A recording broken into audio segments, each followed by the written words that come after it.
ओम सभी को नमस्ते। मंत्रोच्चारण। ओम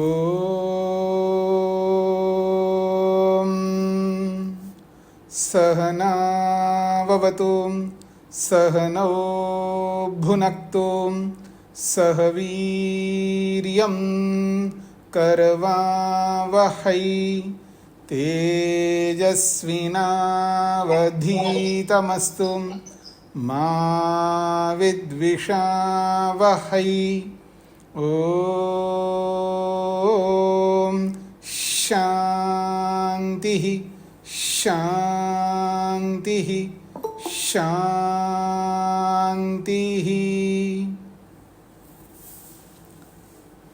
वेदांत दर्शन की कक्षा संख्या 20 है। प्रथम अध्याय का दूसरा पाद प्रारंभ हो रहा है। पहले पाद के अंतिम प्रसंग में प्राण को लेकर के चर्चा हुई और उसी चर्चा को आगे बढ़ाते हुए यहाँ पर प्रस्तुत किया जा रहा है। पिछले प्रसंग में 31वें सूत्र में जीव और मुख्य प्राण के लक्षण वहाँ पर होने से ब्रह्म का ग्रहण नहीं करना चाहिए। प्राण शब्द से ऐसा जब बोला है तो 3 प्रकार की उपासना की सिद्धि होने से ऐसा हेतु दे करके खंडन किया है। और सभी उपासक जो है ब्रह्म में ही योग चाहते हैं और किसी के साथ योग नहीं चाहते। और उपासना मात्र ब्रह्म की ही होती है और किसी की नहीं होती है। इसी बात को आगे बढ़ाते हुए दूसरे पाद का पहला सूत्र प्रस्तुत किया जा रहा है। सूत्र है सर्वत्र प्रसिद्धोपदेशात्। सर्वत्र प्रसिद्ध उपदेशात् प्रसिद्धोपदेशात्। न केवलं कौशीतकी ब्राह्मणोपनिषदि ही पूर्वपादांत प्रचर्चितं ब्रह्मोपास्यं मंतव्यम्।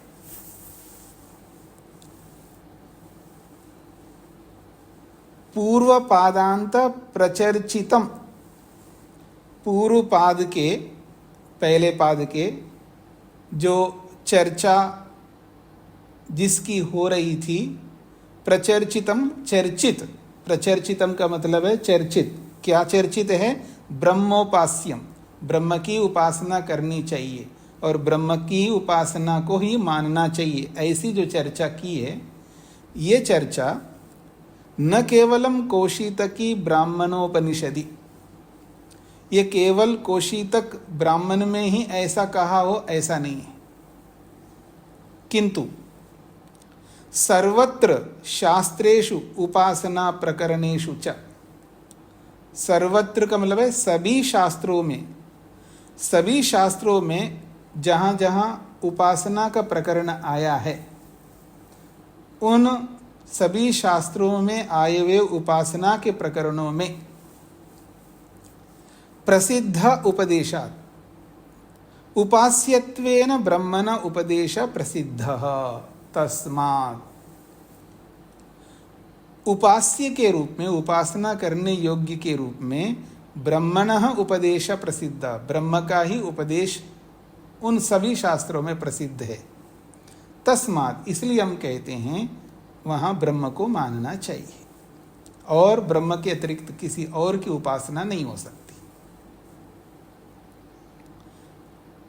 यद्वा, यद्वा कह करके प्रसिद्धोपदेशाद को दूसरे ढंग से प्रस्तुत कर रहे हैं। बात वही है लेकिन प्रस्तुतिकरण अलग है।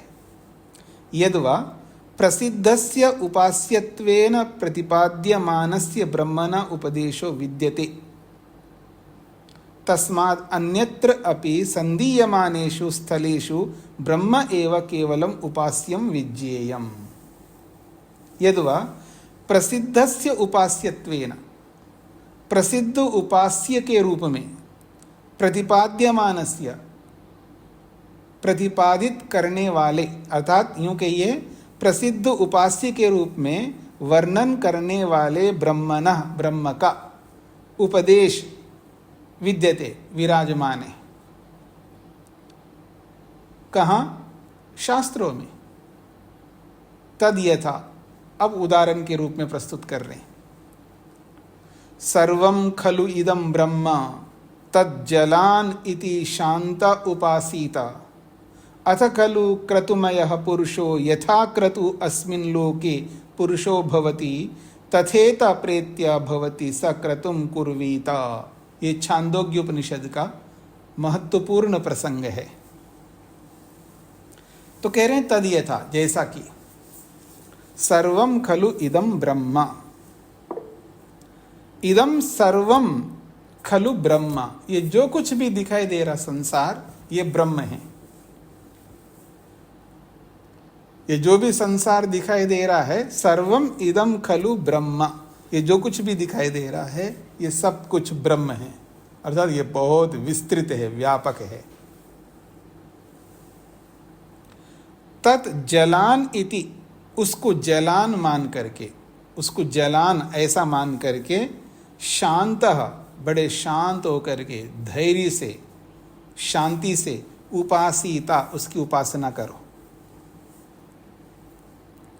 फिर कहा अथ खलु क्रतुमय पुरुषा, और ये जो क्रतुमय, क्रतुमय का मतलब है कर्मशील, कर्मों को करने वाला, क्रतुमय कहते हैं इसको, अर्थात कर्म प्रधान। क्रतुमय का अर्थ है कर्म प्रधान, क्रतु कर्म को कहते हैं, क्रतुमय कर्म प्रधान। पीछे आपने पढ़ा था ना मैड प्रत्यय को लेकर के, यहां विकार अर्थ में नहीं है मैट प्रत्यय, किस अर्थ में है? बहुतायत अर्थ में। क्रतुमय का मतलब कर्मशील, कर्म प्रधान पुरुष, तो क्रतुमय पुरुष कर्म प्रधान पुरुष है ये। फिर कहा यथा क्रतुः अस्मिन् लोके पुरुषो भवति, ध्यान देने योग्य बात है। यथा क्रतुः अस्मिन् लोके पुरुषो भवति, जैसे कर्मशील पुरुष इस लोक में होता है, अर्थात जैसे कर्मों को इस लोक में करता हुआ ये पुरुष होता है, तथा वैसा ही इतः प्रेत्य, यहाँ शरीर छोड़ करके अगले शरीर में वैसा ही होता है। इसलिए क्या करो? सक्रतुम कुर्वीता, इसलिए उस पुरुष को क्रतुम कुर्वीता, ऐसे कर्म करने चाहिए, ऐसे कर्म करने चाहिए जैसे कर्म करने से अगले शरीर में उसको सुख मिले। वो कर्म करने चाहिए जिन कर्मों को करने से अगले शरीर में उसको सुकून मिले, शांति मिले, तृप्ति मिले, संतोष मिले। इसलिए सह क्रतुम कुर्वीता, वह अर्थात उस पुरुष को क्रतुम कुर्वीता, उसको कर्म अच्छे करने चाहिए, क्योंकि जैसे कर्म इस लोक में ये पुरुष करता है उन्हीं कर्मों के अनुसार अगले लोक में, अगले शरीर में उसको वैसा ही मिलता है जैसा यहाँ करता है।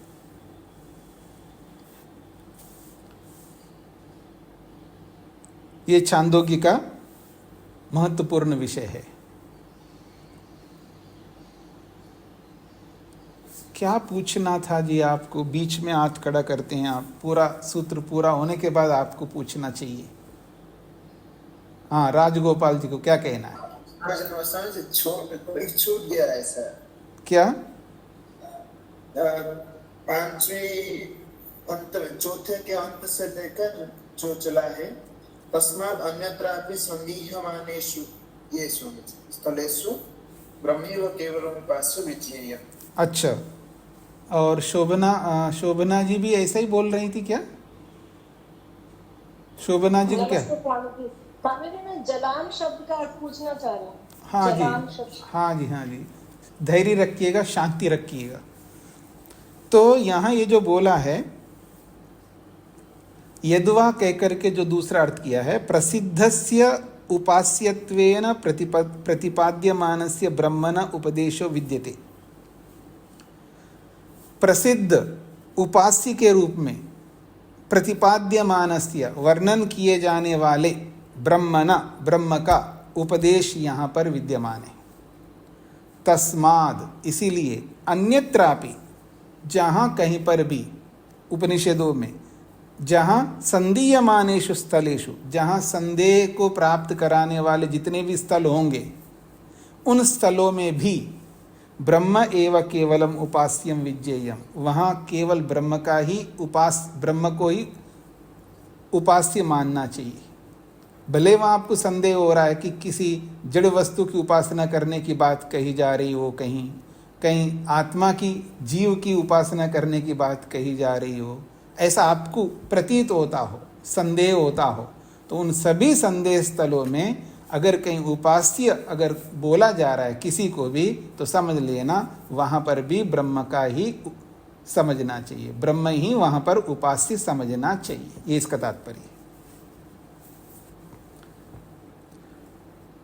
अब यहाँ ये जो श्लोक हमने पढ़ा है छांदोग्य का, तद यथा कह करके जो बोला है, सर्वम खलु इदम ब्रह्म, सर्वम सब कुछ, इदम ये जो भी दिखाई दे रहा है, प्रत्यक्ष दिखाई देने वाला सब कुछ ब्रह्म है। यहाँ ब्रह्म का अर्थ परमात्मा सृष्टिकर्ता रूपी ब्रह्म नहीं है, ब्रह्म का मतलब बड़ा है। ये ब्रह्म शब्द परमात्मा के लिए नहीं आया, ये ब्रह्म शब्द आया व्यापक संसार के लिए, क्योंकि जो भी बड़ी वस्तु होती है उसको ब्रह्म कहते हैं, और सृष्टिकर्ता को भी ब्रह्म कहते क्योंकि वो भी बड़ा है। बृहतत्वाद ब्रह्म, बड़ा होने के कारण से उसको ब्रह्म कहते हैं। और ऐसे उस ब्रह्म को, अर्थात ऐसे इस विशाल ब्रह्मांड को, तद जलान, उसको जलान, जलान एक नाम है, इस ब्रह्मांड को जलान कहते हैं, उसको जलान ऐसा मान करके शांत उपासीता, शांत होकर के उपासना करो। ये यहाँ पर ये बात कही है। इसके बाद फिर कहा है अथ खलु क्रतुमय पुरुष, ये जो क्रतुमय पुरुष है, कर्मशील कर्म प्रधान पुरुष है, क्योंकि पुरुष जो है कर्म प्रधान है, मनुष्य शरीर जो है कर्म प्रधान शरीर है। यद्यपि यहाँ भोग भी होता है, भोग गौण है, कर्म मुख्य है। अर्थात यूं तो भोग योनि और कर्म, यानी कर्म योनि और भोग योनि दोनों हैं मनुष्य, लेकिन दोनों में अगर तुलना करें तो कर्म मुख्य है। और वो कर्म इसलिए मुख्य है हमारे लिए क्योंकि जितना ज्यादा कर्म करेंगे उतना ही हम जाकर के मुक्ति को प्राप्त करेंगे। भोग में मन को ना लगा करके, अथवा यूं कहूं भोग में मन कम लगा करके, भोग तो मिलेगा ही मिलेगा, जो मिलने वाला है उसमें मन लगाने की जरूरत नहीं। जो मिलने वाला है उसके बारे में सोचने की आवश्यकता नहीं, वो तो मिलेगा ही मिलेगा। कर्म करोगे तो मिलेगा ही मिलेगा, लेकिन कर्म करने में हमें मन लगाना चाहिए, अधिक से अधिक कर्म कर सकूं, इसलिए क्रतुमय बोला यहाँ पर। कर्मशील कर्म प्रधान ये जो पुरुष है, यथा क्रतु अस्मिन् लोके पुरुषो भवति, ये पुरुष यथा जैसे अस्मिन् लोके इस लोक में शरीर में रहते हुए क्रतु कर्म करता है, तथा उसी कर्म के अनुसार इतः प्रेत्य इस शरीर को छोड़ करके, इस शरीर को छोड़ करके उसी कर्म के अनुसार भवति होता है, जैसा कर्म किया वैसा ही अगले शरीर में होता है। इसलिए सह उस पुरुष को क्रतुम कुर्वीता, उसको ऐसे कर्म करने चाहिए जिससे उसको पश्चाताप न करना पड़े। अब रही बात जलान, अब उसकी चर्चा करेंगे आगे, जलान का मतलब क्या होता है। जलान एक नाम है, जैसे किसी का नाम जो भी राम रखते हैं उसका नाम जलान रखा है। जलान की उपासना करने की बात कही, वो जलान कौन है उसकी अभी आगे चर्चा करेंगे। वो ब्रह्म को ही जलान कहते हैं। पर यहाँ ब्रह्म का अर्थ, श्लोक में ब्रह्म का अर्थ तो ब्रह्मांड है। फिर तत् जलान, तो तत् किसके लिए आया? ब्रह्म के लिए आया है। तत् तो ब्रह्म के लिए आया, फिर ब्रह्म का अर्थ ब्रह्मांड है, तो क्या ब्रह्मांड की उपासना करनी चाहिए? यही तो रहस्य है, यही तो रहस्य है, यही तो रहस्य है। अगर ब्रह्म का अर्थ सृष्टिकर्ता ब्रह्म ही लेंगे तो फिर ये तो रहस्य है ही नहीं, इसमें ये तो स्पष्ट हो गया। इसमें क्या संदेह है? फिर इसमें कोई संदेह ही नहीं रहेगा। पर इसमें ब्रह्म का अर्थ ब्रह्मांड है, फिर उस ब्रह्मांड की उपासना करना, उस ब्रह्मांड को जलान मान करके उपासना करो, ये कैसे कहा जाएगा? इसी रहस्य को खोलना है, समझना है हमको आगे।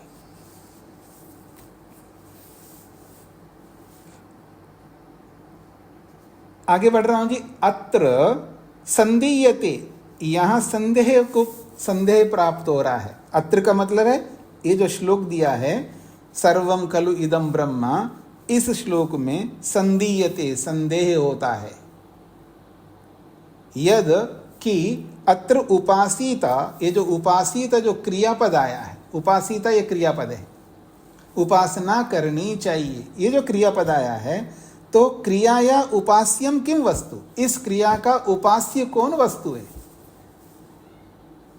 ये जो क्रियापद आया है उपासीता, इस क्रियापद का उपास्य, उपासना करने योग्य किम वस्तु, कौन सी वस्तु है जिसकी उपासना करने के लिए ये श्लोक कह रहा है। ये जो श्लोक कह रहा है, ये उपासीता, इस क्रिया का उपास्य कौन है? इदम सर्वम जगत उपास्यम यद्वा स्वस्वरूपम उपास्यम, क्योंकि यहाँ तो जगत की चर्चा हो रही है, तो कह रहे इदम सर्वम जगत उपास्यम, ये संपूर्ण ब्रह्मांड उपास्य है क्या? अर्थात ब्रह्मांड की उपासना करनी है क्या? अथवा यद्वा, अथवा स्वस्वरूपम उपास्यम, अपने अपने स्वरूप का उपासना करनी चाहिए, हर आदमी अपनी उपासना करे, क्या ये अर्थ है? उभयम ही वाक्य अस्मिन उपलभ्यते, क्योंकि इस वाक्य में, इस श्लोक में दोनों ही उपलब्ध हो रहे हैं। एक तो जगत उपलब्ध हो रहा है और एक ये पुरुष जीव उपलब्ध हो रहा है। उभयम ही वाक्य अस्मिन उपलभ्यते, अस्मिन वाक्य, इस वाक्य में दोनों ही यहां पर प्राप्त हो रहे हैं। दोनों कौन? सर्वम खलु इदम इति वचनेन जगत, सर्वम खलु इदम, इस वचन से तो जगत उपलब्ध हो रहा है, प्राप्त हो रहा है। और क्रतुमय पुरुष इति कथनेन स्वस्वरूपम, और क्रतुमय पुरुष, इस कथन से स्वयं जीव का स्वरूप उपलब्ध हो रहा है यहां पर। अब किसकी उपासना करें? जगत की करें या जीव की करें? यह संदेह होता है। अत्र इदम प्रतिविधीयते, इस संदेह का यहां पर खंडन किया जा रहा है। अर्थात न तो जगत की उपासना आपको करनी है और न पुरुष जीव की उपासना करनी है। न खलु जगत उपास्यम नैवच स्वस्वरूपम उपास्यम, ना तो जगत की उपासना करनी चाहिए, जगत उपास्य नहीं हो सकता, और नैवच स्वस्वरूपम उपास्यम, अपना अपना स्वरूप उपास्य हो सकता है। केवलम ब्रह्म एव उपास्यम, हाँ ये तो हो सकता है, केवल सृष्टिकर्ता ब्रह्म ही उपास्य हो सकता है।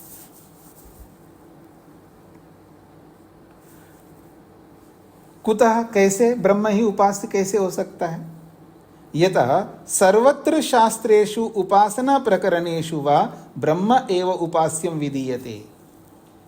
यतः, क्योंकि सर्वत्र शास्त्रेषु, सभी शास्त्रों में, उपासना प्रकरणेषु, और उन शास्त्रों में जहां जहां उपासना का प्रकरण आया है, उन सभी उपासना के प्रकरणों में ब्रह्म एव उपास्यम विधीयते, ब्रह्म को ही उपास्य के रूप में विधान किया गया है।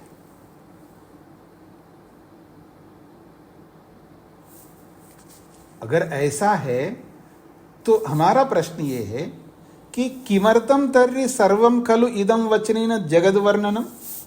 भाई आपको उपासना के बारे में बताना है, ब्रह्म की उपासना करवाना है, तो फिर आपने किमर्थम तर्हि, फिर क्यों आपने ऐसा कहा सर्वम खलु इदम? इस वचन से जगत वर्णनम, जगत का वर्णन क्यों कर रहे हो आप? अगर उपासना कराने का विधान आपको करना है तो आप ब्रह्म का विधान करो ना, जगत का वर्णन क्यों कर रहे हो आप? ये प्रश्न है। उच्यते, अब इसका समाधान कर रहे हैं। सर्वम खलु नहीं,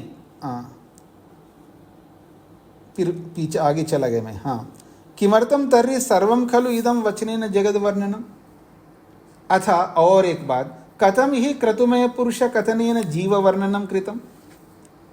दूसरी बात कहिए, क्रतुमय पुरुष इस कथन से जीव का वर्णन क्यों कर रहे हो आप? एक ओर से जगत का वर्णन कर रहे हो, एक ओर से जीव का वर्णन कर रहे हो। उच्यते, अब इसका समाधान कर रहे हैं। सर्वम खलु इदम इति कथनम तु तज्जलान इति जगतो विवरणार्थम। अब उसका समाधान कर रहे हैं, समाधान को समझ लीजिएगा। कहते हैं सर्वम खलु इदम, ये जो कथन किया है श्लोक में, इति कथनम तु, ऐसा जो कथन किया है, ये कथन इसलिए किया है तज्जलान इति जगतो विवरणार्थम। तज्जलान बोल करके इस जगत का वर्णन कर रहे हैं, अर्थात जगत का विवरण दे रहे हैं। ये जगत है कैसा है उसका विवरण दे रहे हैं। तो जगत के विवरण के लिए यहाँ पर तज्जलान शब्द को बोला है। या यूं कहिए, सर्वम खलु इदम, ये जो बोला है, ये तज्जलान, इसको सूचित करते हुए जगतो विवरणार्थम, जगत का विवरण देने के लिए ऐसा किया है। क्या विवरण देना चाहते हैं जी ऐसा बोल करके? तो कहते हैं यदिदम सर्वम जगत, यदिदम सर्वम जगत, ये जो भी ब्रह्मांड है, ये सारा का सारा ब्रह्मांड, तस्मात् ब्रह्मणो जातम, उस ब्रह्म सृष्टिकर्ता से जातम उत्पन्न हुआ है, ये बताने के लिए सर्वम इदम खलु कहा है। तस्मिन लयशीलम, और उसी में लय को प्राप्त होता है।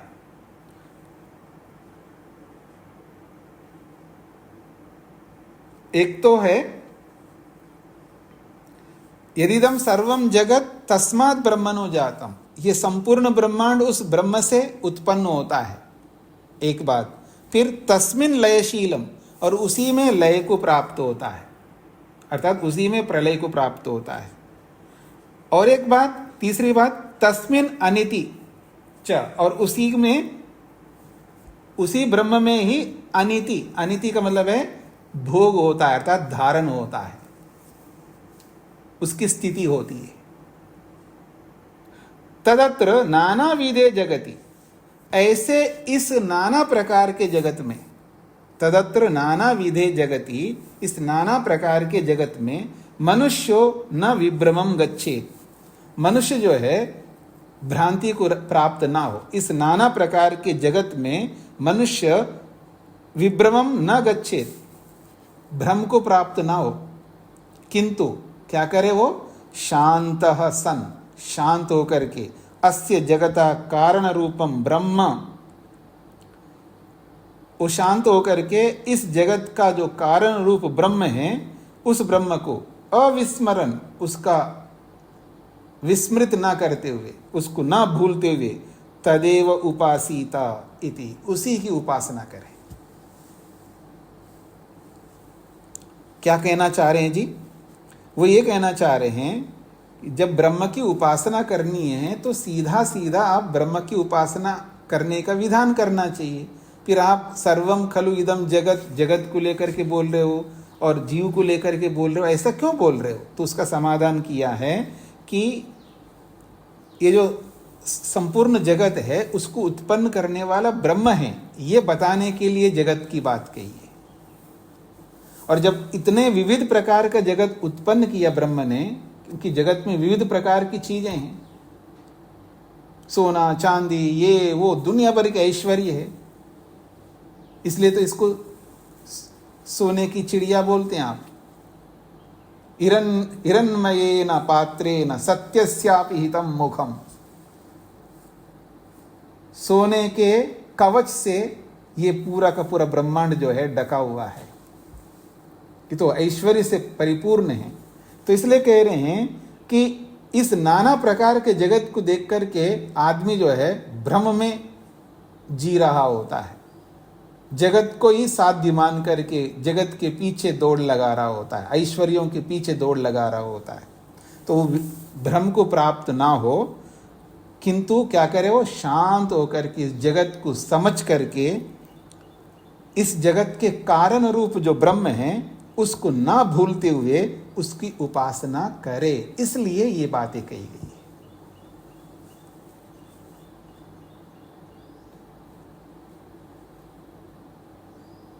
इसलिए ब्रह्मोपासने हेतु निर्देश कृता, ब्रह्म की उपासना के लिए ये दो हेतु यहां पर दिए गए हैं।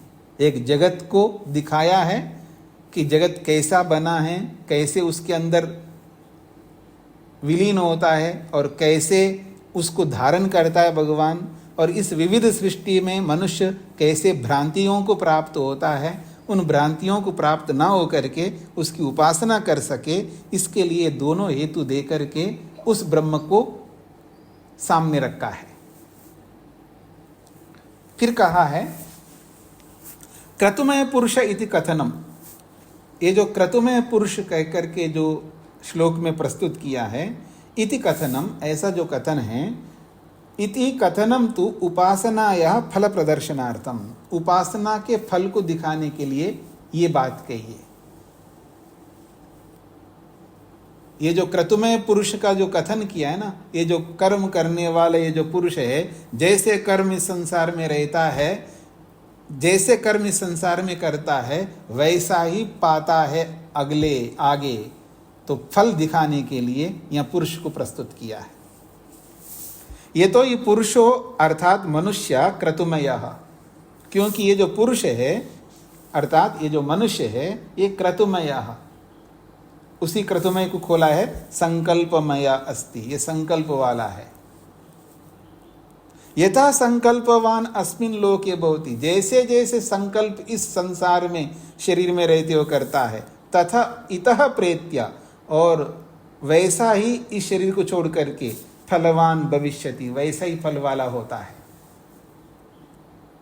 ब्रह्मोपासना परो मनुष्यो अस्मिन लोके चेत भवति तर्हि, यदि मनुष्य जो है अस्मिन लोके इस संसार में ब्रह्मोपासना पर, ब्रह्म की उपासना करने वाला अगर होता है, अस्मिन लोके इस संसार में ब्रह्मोपासना परो मनुष्य, ब्रह्म की उपासना करने वाला मनुष्य बन जाए यदि, तर्हि तब तो इता प्रेत्या, इस शरीर को छोड़ करके ब्रह्मानंदम मोक्षम व प्राप्स्यति इति, फिर वो ब्रह्मानंद को मोक्ष को प्राप्त कर ही लेगा। इति स्पष्टम, इस रूप से स्पष्ट रूप से फल निर्देशो, फल का यहाँ निर्देश किया है, फल का कथन किया है ब्रह्मोपासनायाम, ब्रह्म की उपासना के संदर्भ में। ये दूसरा हेतु, अपरो हेतु उक्तो भवति, ये दूसरा हेतु प्रस्तुत किया है। ऐसे दो हेतु यहां पर दिए हैं। स्पष्ट हो गया जी, सभी को समझ में आ गया? इस पूरे पैराग्राफ में किसी कोई बात समझ में नहीं आई हो तो पूछ सकते हैं, फिर वही पूछ सकते हैं आप जलान के बारे में, वो बताऊंगा जलान क्या है, वो उसको सस्पेंस रखिए, उसको छोड़ करके और किसी कुछ पूछना हो तो पूछिएगा।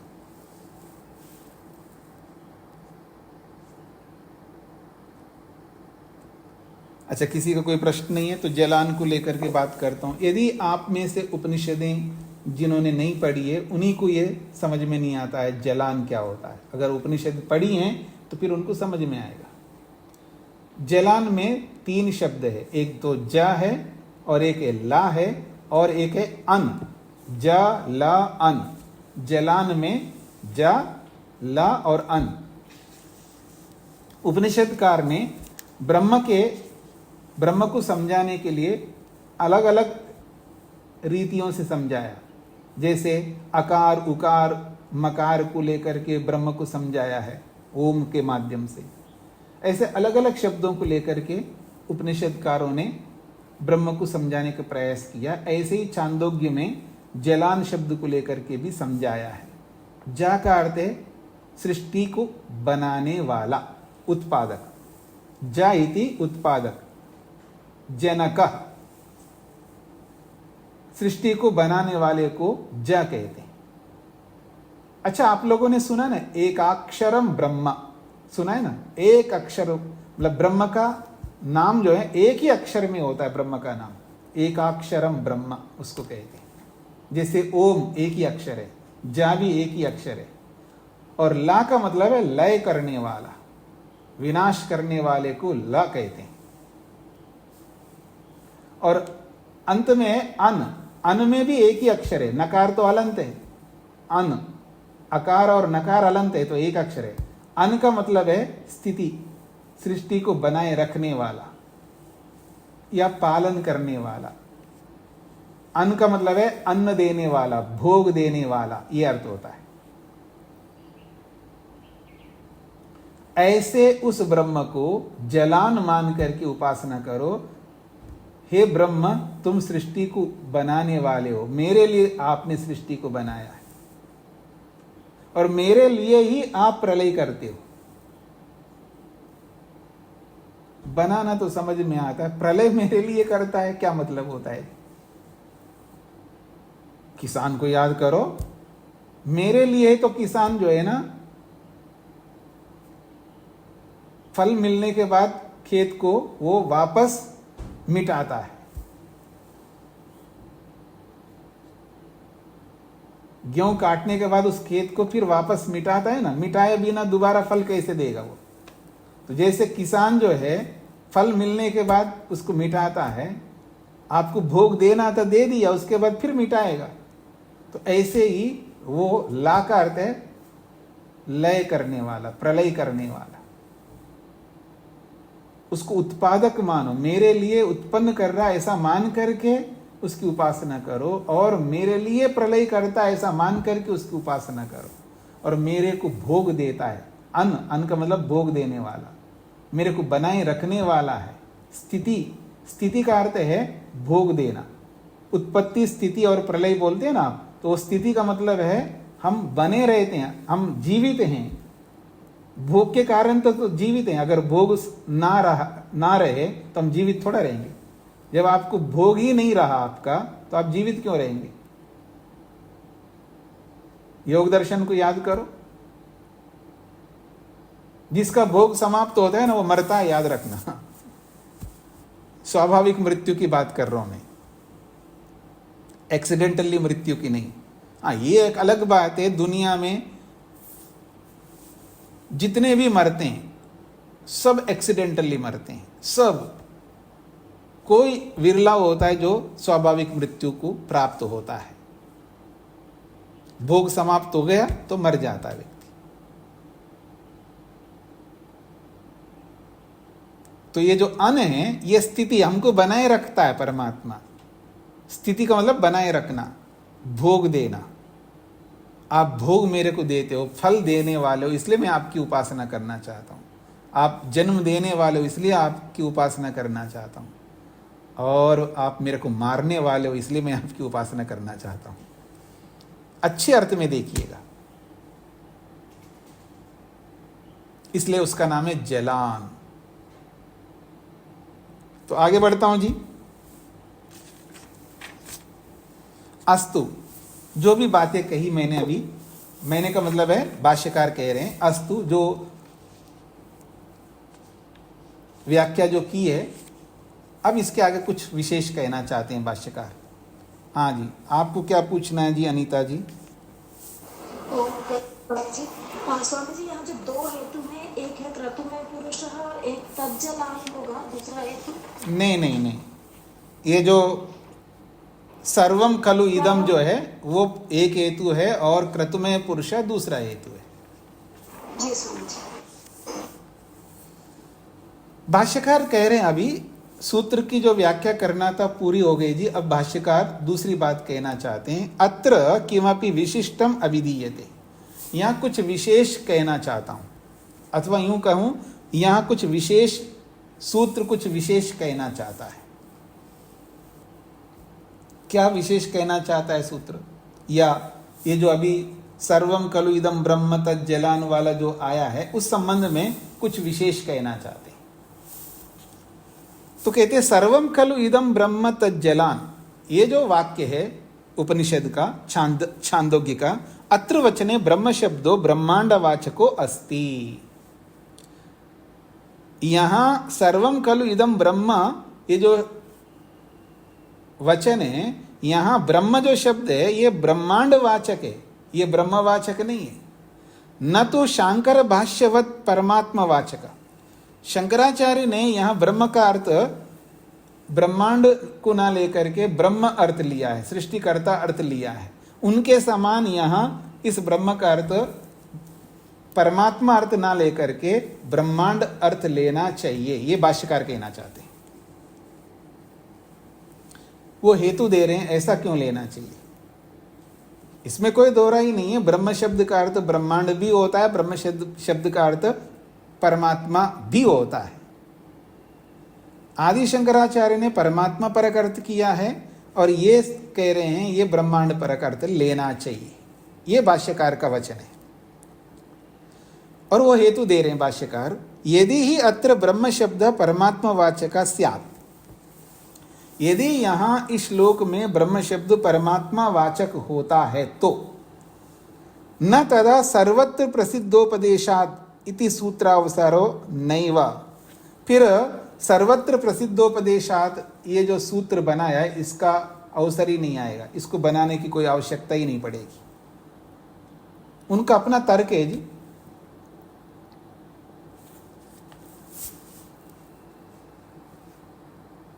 कहते हैं सर्वत्र प्रसिद्धोपदेशात् इति सूत्रावसरो नैव, इस सूत्र का अवसर ही नहीं आएगा। अस्य सूत्रस्य उदाहरणम एतद् वचनम भवितुम अर्हति असंदिग्धत्वात्, नैव च अस्य सूत्रस्य उदाहरणम, न ही इस सूत्र का उदाहरण ये बन सकता है। कौन? ये जो सर्वम खलु इदम ब्रह्म वाला जो उदाहरण है, ये उदाहरण इस सूत्र का नहीं बन सकता यदि ब्रह्म शब्द का अर्थ परमात्मा लेते हैं तो। क्यों ये सर्वम खलु इदम ब्रह्म ये उदाहरण क्यों नहीं बन सकता? कहते हैं असंदिग्धत्वात्, फिर वह तो संदेह ही नहीं है ना। अगर ब्रह्म शब्द का अर्थ परमात्मा ही आप लोगे तो इस वचन में कोई संदेह ही नहीं है। सर्वत्र प्रसिद्धोपदेशात् में यदि ब्रह्म शब्द का अर्थ सर्वम खलु इदम ब्रह्म शब्द, सर्वम खलु इदम ब्रह्म, इस वचन में जो ब्रह्म शब्द का अर्थ आप परमात्मा लोगे तो ये तो संदेह तो होगा नहीं इसमें, ये कहना चाह रहे हैं। स्पष्टमी अत्र ब्रह्म शब्दो विद्यते न विचार अवसर, जब ब्रह्म शब्द का अर्थ परमात्मा लोगे तो यह तो स्पष्ट ही ब्रह्म है और ब्रह्म की उपासना करनी चाहिए, फिर विचार करने का कोई अवसर ही नहीं आएगा। फिर भी यहां पर विचार किया जा रहा है, इसका सीधा अर्थ है कि यहां ब्रह्म का अर्थ परमात्मा ना होकर के ब्रह्मांड होना चाहिए, ये भाष्यकार का कहना है। आगे इसको और समझने का प्रयत्न करिएगा। यदि ही ब्रह्म कारणकम उत्पत्ति स्थिति लयवत जगदपि गौणम ब्रह्म अत्र उपास्यम स्यात्, यदि ब्रह्म कारणकम, ब्रह्म कारण वाला, कौन? उत्पत्ति स्थिति और लयवत, जैसे उत्पत्ति स्थिति लय ये ब्रह्म कारण वाला है, अर्थात ब्रह्म ही उत्पन्न करता है और स्थिति रखता है और लय करता है। तो ब्रह्म कारणकम उत्पत्ति स्थिति लयवत जगदपि गौणम ब्रह्म अत्र उपास्यम स्यात्, जैसे उत्पत्ति स्थिति लय का कारण जो ब्रह्म है उसी के समान गौण रूप से इस जगत को भी ब्रह्म मान करके उपास्य मान लेते हैं तो तदापि, तब भी न विचार अवसर, तब भी विचार का अवसर नहीं आएगा। क्यों? असंदिग्धत्वात्, फिर वहां कोई संदेह ही नहीं है। जहां संदेह नहीं है वहां विचार करने की आवश्यकता नहीं होती है। यदि ही न तद उपास्यत्वेन उक्तम केवलम जगदपि गौण भावेन ब्रह्म निर्दिष्टम, यदि ही न तद उपास्यत्वेन उक्तम, यदि ये मान करके चले कि उस जगत को उपास्य के रूप में नहीं कहा हो, केवल जगदपि गौण भावेन ब्रह्म निर्दिष्टम, केवल जगत को ही ब्रह्म के रूप में गौण रूप से निर्देश किया गया हो, तर्री तब भी अनुपादेयत्वात्, उपादेय ना होने के कारण से, अर्थात इसको यहां ग्रहण करने की आवश्यकता ना होने के कारण से, निर्देशनम निरर्थकम, फिर भी इसका निर्देशन करना यह निरर्थक हो जाएगा। निरर्थकम भवेत, निरर्थक होना चाहिए। अब ये जो कथन किया है यहां भाष्यकार ने जो बोला है ये आप सबको समझ में आ रहा है? क्योंकि प्रसंग जो चल रहा है उपास्य ब्रह्म ही होगा। सर्वत्र प्रसिद्धोपदेशात से जो कथन करना चाह रहे हैं कि सब जगह ब्रह्म को उपास्य माना है। जब सब जगह उपास्य को माना है तो सर्वम खलु इदम ब्रह्म तज्जलान, ये जो उदाहरण दिया है, अगर इस उदाहरण में ब्रह्म शब्द का अर्थ परमात्मा होता तो इसमें तो कोई संदेह ही नहीं है। जब संदेह नहीं है तो इसको उदाहरण के रूप में प्रस्तुत नहीं करना चाहिए। इसमें संदेह है, अगर ऐसा मानोगे तो ब्रह्म शब्द परमात्मा नहीं हो सकता, तभी संदेह उत्पन्न होगा इसमें। ये भाष्यकार कहना चाहते हैं। तो किसी रूप में अगर इसको ब्रह्म मान लोगे तो यहां विचार का अवसर ही नहीं आएगा। और आदि शंकर ने ब्रह्म का अर्थ परमात्मा अर्थ किया है, ये सूत्र के अनुसार नहीं है, ऐसा भाष्यकार कहना चाहते हैं। आप सबको स्पष्ट हो गया जी? जिनको समझ में नहीं आ रहा हो तो पूछ सकते हैं। शकुंतला जी। हाँ जी, नमस्ते स्वामी जी। जी, यहाँ ये जो गौण शब्द का उपयोग किया है जी, गौणम ब्रह्म, तो ये समझ में नहीं आया। नहीं, मान लो कि जैसे गौण रूप से किसी को ब्रह्म मान सकते हैं ना, मतलब ब्रह्म का मतलब है गौण रूप से किसी को परमात्मा आप मान सकते गौण रूप से, तो भी विचार का अवसर नहीं आएगा, ये कहना चाह रहे हैं। जगत को मान लीजिएगा परमात्मा मान लो थोड़ी देर के लिए, गौण का मतलब है, गौण नहीं समझते आप लोग, अर्थात जगत को गौण मानकर, जगत को परमात्मा ब्रह्म मानो गौण रूप से, तो भी विचार करने का अवसर नहीं आएगा, ये कहना चाह रहे हैं। जी, समझ में आ गया। नमस्ते। इसलिए कह रहे हैं अतो अत्र ब्रह्म शब्दो न परमात्मा वाचका अपितु ब्रह्मांड वाचको अस्ति। अतः इसीलिए अत्र यहाँ इस उदाहरण में ब्रह्म शब्द न परमात्मा वाचका, ये परमात्मा का वाचक नहीं है, अपितु ब्रह्मांड वाचको अस्ति, ब्रह्मांड का वाचक है। अत्र प्रमाणानि उद्रियन्ते, ब्रह्म शब्द ब्रह्मांड का वाचक है, इसके संदर्भ में प्रमाण दिए जा रहे हैं। अब कुछ प्रमाण दे रहे हैं कि ब्रह्म शब्द ब्रह्म परमात्मा के लिए तो आता ही है, परमात्मा के अतिरिक्त और चीजों के लिए भी ब्रह्म शब्द का प्रयोग होता है। मन के लिए भी होता, आपने उपनिषदों में पढ़ा है, मन के लिए ब्रह्म का, चंद्रमा के लिए, सूर्य के लिए, ऐसे बहुत सारे पदार्थों के लिए ब्रह्म शब्द का प्रयोग हुआ है। ऐसे कुछ उदाहरण यहां पर दे रहे हैं कि अत्र प्रमाणानि उद्रियन्ते, यहां कुछ प्रमाण दिए जा रहे हैं कि ब्रह्म शब्द परमात्मा के अतिरिक्त भी आता है। पहला उदाहरण दे रहे हैं, ब्रह्मवादिनो वदन्ति किम कारणम ब्रह्मा कुतः स्म जाता जीवामा। ये श्वेताश्वतर उपनिषद का पहला ही प्रारंभ का श्लोक है। जैसे आप श्वेताश्वतर उपनिषद खोलेंगे तो पहला ही श्लोक आपको मिलेगा। ये ब्रह्मवादिनो वदन्ति, ब्रह्म को जानने वाले वदन्ति कहते हैं। क्या कहते हैं? किम कारणम ब्रह्म, किम कारणम ब्रह्म, किस कारण वाला ये ब्रह्म है। ब्रह्म का मतलब ब्रह्मांड। किम कारणम ब्रह्म, किस कारण वाला ये ब्रह्म है। अब थोड़ा सा व्याकरण, थोड़ा सा संस्कृत आपको आनी चाहिए, तब आप इस वाक्य को समझ सकते हैं। किम कारणम ब्रह्म, किस कारण वाला ये ब्रह्म, ब्रह्म का मतलब है, अब कारण वाला तो परमात्मा नहीं हो सकता है ना, वो तो बिना कारण, अकारणम कहते ब्रह्म को, याद रखना। परमात्मा को अकारणम कहते हैं, परमात्मा का कोई कारण नहीं होता। हाँ, ब्रह्मांड का कारण होता है, हम सब का कारण होता है, पर परमात्मा को कोई कारण नहीं होता है। इसलिए किं कारणम ब्रह्म, किस कारण वाला ये ब्रह्म है, अर्थात किस कारण वाला ये जगत है, वो कौन है वो कारण, जिस कारण वाला ये ब्रह्मांड है वो कौन है वो कारण, उसको जानने की जिज्ञासा हो रही है।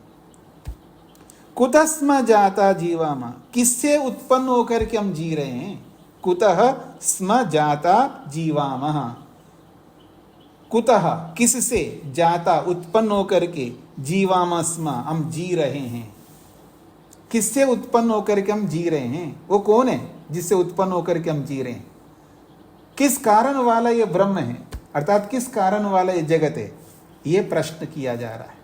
तो यहां ब्रह्म शब्द ब्रह्मांडवाची है, ये दिखा रहे हैं। अत्र ब्रह्म शब्दो ब्रह्मांडार्थे विद्यते, यहां इस श्वेताश्वतर उपनिषद में जो ब्रह्म शब्द आया है ये ब्रह्मांड के अर्थ में आया है। कैसे पता लगता है, किम कारणम इस शब्द से पता लगता है।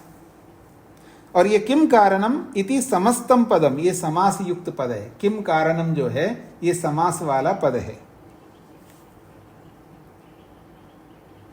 ब्रह्मणो विशेषणम, और ये ब्रह्म का विशेषण है। किम कारणम का मतलब है ये ब्रह्म का विशेषण है। ये जो किम कारणम ब्रह्म आया ना, ब्रह्म जो शब्द आया है ये ब्रह्म का विशेषण बन रहा है। किम कारण, ब्रह्म का मतलब है जगत, तो यह ब्रह्मणा विशेषण मतलब जगत रूपी ब्रह्म का विशेषण के रूप में आया है। उसको खोल रहे हैं, किम कारणम यस्य तत् किम कारणम, किम कारणम यस्य ऐसे विग्रह बनेगा, किस कारण वाला, किम कारणम यस्य, यस्य जिसका कारण कौन है, यस्य का मतलब है जिस ब्रह्म का कारण कौन है, इस अर्थ में किम कारणम शब्द आया है। तो कारण वस्तु विषय का प्रश्न, ये कारण वस्तु विषयक प्रश्न है। ये जो किम कारणम ब्रह्म है ये कारण विषयक प्रश्न है। ये पहला प्रमाण दिया है कि ब्रह्म शब्द ब्रह्मांडवाची के लिए, ब्रह्मांड के लिए भी आता है। अब दूसरा प्रमाण दे रहे हैं, समझने का प्रयत्न करिए। दूसरा प्रमाण मुंडकोपनिषद का है, बहुत महत्वपूर्ण वाक्य है। तपसा चीयते ब्रह्म ततो अन्नम अभिजायते, ये भी महत्वपूर्ण है। यहां पर भी ब्रह्म शब्द ब्रह्मांडवाची है। कहते तपसा चीयते ब्रह्म, अपने तपो में, अपनी तपस्या से, ब्रह्म चीयते ब्रह्म को उत्पन्न किया जाता है, ब्रह्म का चयन किया गया तपस्या से। परमात्मा जो है अपने तप से ब्रह्म चीयते ब्रह्म का चयन किया है, अर्थात ब्रह्म को उत्पन्न किया है, जगत को उत्पन्न किया है। ततः अन्नम अभिजायते, फिर उससे अन्न उत्पन्न होता है हम सबके लिए। अत्र उत्पत्ति प्रकरणम विद्यते, यहाँ उत्पत्ति का प्रकरण विराजमान है इस वचन में। परमात्मना तपसा ज्ञानमयेन तपसा ब्रह्म ब्रह्मांडम चीयते चित्रीक्रियते सूक्ष्मेन रूप्यते ततो अन्नम अदनीयम प्राणिनाम भोग्यम वस्तु जातम उत्पद्यते। ये जो तपसा चीयते ब्रह्म ततो अन्नम अभिजायते को खोल करके समझा रहे हैं, इसकी व्याख्या कर रहे हैं भाष्यकार। क्या? अत्र उत्पत्ति प्रकरणम विद्यते, यहां इस वचन में उत्पत्ति का प्रकरण दिखाया गया है। क्या है? तो कहते हैं परमात्मनः तपसा, परमात्मा की तपस्या से, परमात्मन तपसा परमात्मा की तपस्या से, ज्ञानमयेन तपसा, परमात्मा की तप क्या होता है जी? ज्ञान रूपी तप है। वहां पर परमात्मा का जो तप है वो हम जैसा तप तो नहीं करता है, लगता है कुछ परेशानी आ रही है आपको। तपस्या का मतलब क्या होता है जी? चलो आपसे मैं पूछ लूं, तप किसको कहते हैं? तपस्या किसको कहते हैं? सर्दी, गर्मी, भूख, प्यास, हानि, लाभ, इन सब को सहन करने को तप कहते हैं। तपो द्वंद्व सहनम। तो गर्मी को सहन करना, क्यों सहन करना है जी? गर्मी से मिलता क्या? दुख मिलता है। सर्दी से दुख मिलता है, गर्मी सर्दी। भूख से, प्यास से दुख मिलता है। मान से, सम्मान से भी दुख मिलता है, याद रखना, और अपमान से भी दुख मिलता है। ये तप कह रहा है। तो भगवान को भी कोई दुख मिलता है क्या? फिर परमात्मा अपनी तपस्या से जगत को बनाता है। ऋतम च सत्यम च, पढ़ते नहीं आप लोग? अविद्धा तपसो अद्य जायता, अविद्धा तपसो अद्य जायता।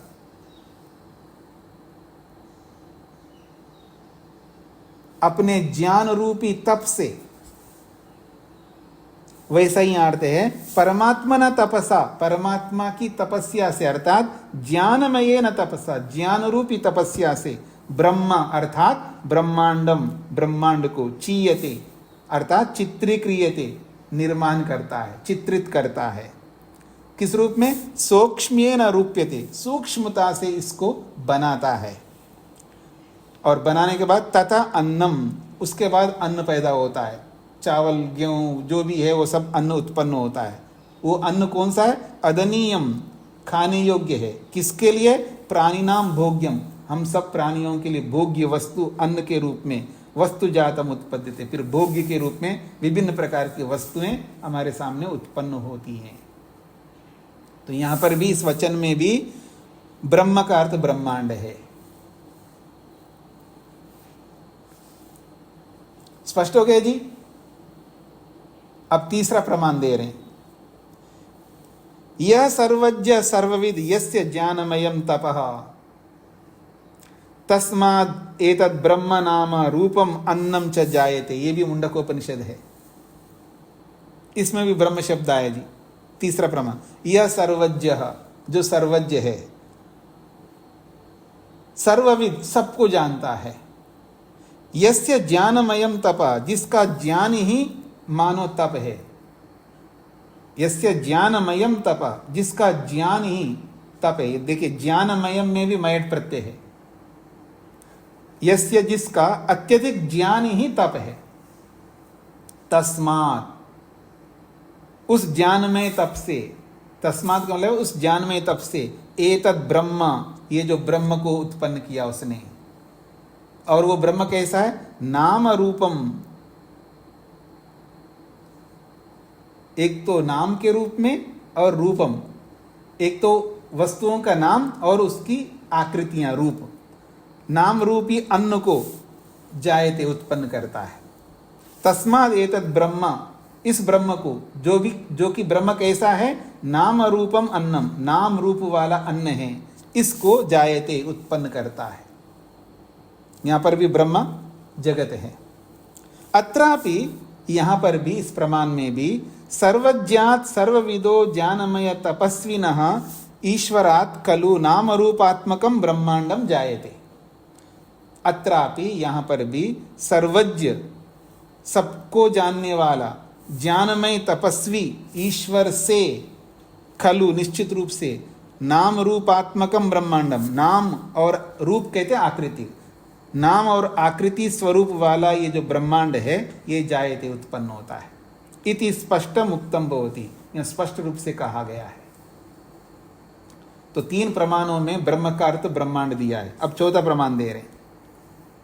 दयानंद स्वामिना अपि ब्रह्मांडार्थे ब्रह्म शब्द प्रदर्शिता। स्वामी दयानंद सरस्वती जी ने भी ब्रह्मांड के अर्थ में ही ब्रह्म शब्द को दिखाया है। कहां पर? ऋग्वेद के भाष्य में। ऋग्वेद में एक मंत्र आता है, उस मंत्र में ब्रह्मणा शब्द आया है। तो ब्रह्मणा अर्थात बृहतो जगता, ब्रह्मणा का अर्थ किया है बृहतो जगता, बहुत बड़ा संसार, ऐसा अर्थ किया है। कहाँ? ऋग्वेद के पहले मंडल के 40वें सूक्त का 5वें मंत्र के अर्थ में किया है।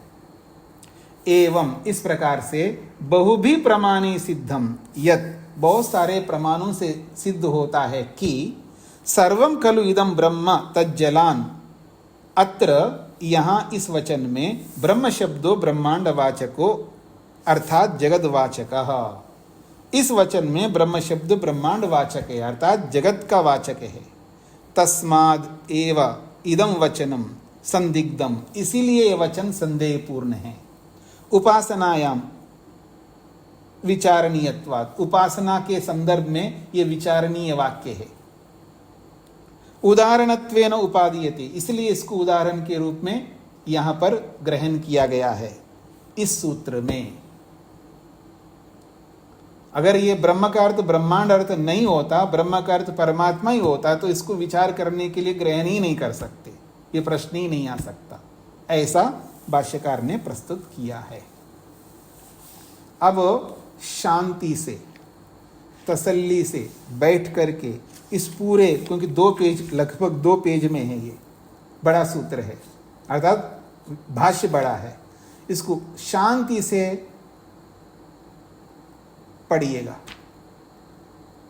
खा करके नहीं, खाली पेट में प्रातःकाल ब्रह्म मुहूर्त में उठ करके संध्या वंदन आदि करके फिर बैठ जाओ, इसको आराम से अच्छे ढंग से पढ़ो कि सूत्र क्या कहता है, भाष्य क्या कहता है, तो आपको समझ में आएगा। अगर नहीं आए तो मैं हूं पूछने के लिए, कल पूछ लीजिएगा आप लोग। शकुंतला जी। नमस्ते स्वामी जी। जी, यहाँ ये जो पहला प्रमाण है, इसमें शायद ये यथा च उत्तरस्मिन् वचने कुतः स्म जाता जीवाम, ये बात रह गई है। ये तो बताया था ना मैंने, बताया था, रह नहीं गया, आपने नहीं सुना होगा, मैंने बता दिया था, फिर भी बता देता हूँ। यथा च उत्तरस्मिन् वचने, और उत्तर वचन में भी ये पूछा है, कुतस्म जाता जीवाम, किससे उत्पन्न होकर के हम जी रहे हैं। वयम कुतो जाता, हम लोग कहाँ से पैदा हुए हैं। कस्मात जाता, कस्मात जाता किससे उत्पन्न हुए हैं। को अस्माकम उत्पादका, हमारे को उत्पन्न करने वाला कौन है। इति कारण वस्तु विषय का प्रश्न, ये कारण विषयक प्रश्न है। ठीक है, छूट गया होगा लगता है, मेरे को भी लग रहा है अभी।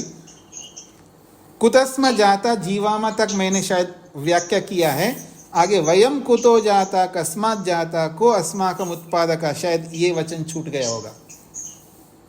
तो कह रहे हैं वयम कुतो जाता, कुतस्म जाता जीवामा, ये तो कुतस्म जाता जीवामा तो जो है ये माइक बंद करके रखिएगा, ये श्वेताश्वतर उपनिषद का वचन है। अब इसको खोला है भाष्यकार ने, वयम कुतो जाता, कुतस्म जाता जीवामा को खोला है, वयम कुतो जाता, हम लोग कहाँ से पैदा हुए, किससे पैदा हुए, उसी को खोला है। कस्मात जाता, किससे हम उत्पन्न हुए हैं। को अस्माकम उत्पादका, उसी को खोला है, हमको पैदा करने वाला कौन है। इति, इस प्रकार से कारण वस्तु विषय का प्रश्न, ये कारण विषयक प्रश्न है। तो कुतस्म जाता जीवामा को ही भाष्यकार ने खोला है, वयम कुतो जाता, हम कहाँ से पैदा हुए, उसी खोला है। कस्मात जाता, किससे उत्पन्न हुए, उसी खोला है। को अस्माकम उत्पादका, कौन हमको पैदा करने वाला है। इति, इस प्रकार से ये जो वचन है कुतस्म जाता जीवामा जो वचन है, ये कारण वस्तु विषय का प्रश्न, ये कारण विषयक प्रश्न है। शेखर जी। ओम प्रणाम स्वामी जी। जी स्वामी जी, मैं शांकर भाष्य में श्वेताश्वर उपनिषद का ये जो पहला मंत्र दिया है, सूत्र दिया है, तो उसको हिंदी अनुवाद कर रहा हूँ, जहाँ उन्होंने ब्रह्म को ब्रह्म लिया, ना कि ब्रह्मांड लिया है।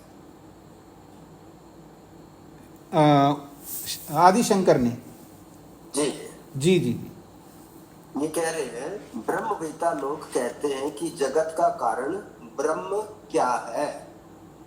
हम सब किससे उत्पन्न हुए हैं, किससे हम जीवित हैं, और अंत में किसमें हम सब प्रतिष्ठित होते हैं। हमारे दुख सुख की व्यवस्था करने वाला कौन है। मतलब मुझे इसमें यहाँ इसने ब्रह्म को ब्रह्म लिया है। नहीं, वहां नहीं लिया है उन्होंने, वहां तात्पर्य में लिया आदि शंकर ने। वो जो लिखा है ना, आप हिंदी दोबारा बोलिए, मैं उसको बता देता हूँ। मैं तो समझ श्वेताश्वर उपनिषद उन्होंने जो भाष्य किया है वो पढ़ रहा हूँ। वही पढ़िए एक बार, उसकी हिंदी एक बार पढ़िएगा जी। ब्रह्मवेता लोग कहते हैं कि जगत का कारण ब्रह्म क्या है। जगत का कारण ब्रह्म क्या है। हाँ, क्वेश्चन है कि जगत का कारण ब्रह्म क्या है। हाँ, वो हिंदी में लिखा। संस्कृत में क्या लिखा, एक बार पढ़ेंगे? इसमें संस्कृत का अनुवाद नहीं है स्वामी जी। अच्छा, तो मैं देख के बताऊंगा जी, क्योंकि यहाँ ये जो मेरे पास उपनिषद है वो तो अभी तो मेरे पास नहीं है, वो देखना पड़ेगा निकाल करके। पर श्वेताश्वतर उपनिषद का जो श्लोक है ना, उस श्लोक में शब्द जो बता रहे हैं ना, वो सीधा सीधा ब्रह्म का अर्थ ब्रह्मांड ही लेना। किम कारणम ब्रह्म का अर्थ है किस कारण वाला ये ब्रह्म है। ब्रह्म जो है वहां ब्रह्मांड अर्थ ही निकलेगा, भले ही वहां हिंदी का अर्थ करने वाला तात्पर्य अर्थ में किया होगा, उसमें कोई आपत्ति नहीं है। लेकिन किम कारणम ब्रह्म मतलब है इस ब्रह्म का कारण कौन है, ये अर्थ निकलता है। किम कारणम ब्रह्म का अर्थ जो निकलता है कि किस कारण वाला ये ब्रह्म है। ठीक है, वो भी हो सकता, अगर कोई करता हो भाष्य वो भी हो सकता है, पर इन्होंने यहां ब्रह्मांड पर अर्थ किया है, ऐसा आप समझ सकते हैं। जी जी, मैं तो ये कह रहा हूँ, आई थिंक मेरी जो अंडरस्टैंडिंग है संस्कृत तो मैं देख नहीं रहा। जी जी, शंकर भाष्य मतलब शंकर जी ने, आचार्य शंकर जी ने ब्रह्म को ब्रह्म लेके ही क्वेश्चन किया है श्वेता। वो मेरे को देखना पड़ेगा, मैं देखूंगा कि संस्कृत में, क्योंकि हिंदी तो आदि शंकर का नहीं है, तो उसका मूल संस्कृत में उन्होंने भाष्य की, उसको देखूंगा एक बार। जी जी जी, तो फिर देखते हैं जी, कल इसको अच्छी तरह और देख लेंगे। मैं इसको यहीं पर विराम देता हूं। ओम शांति शांति शांति ही।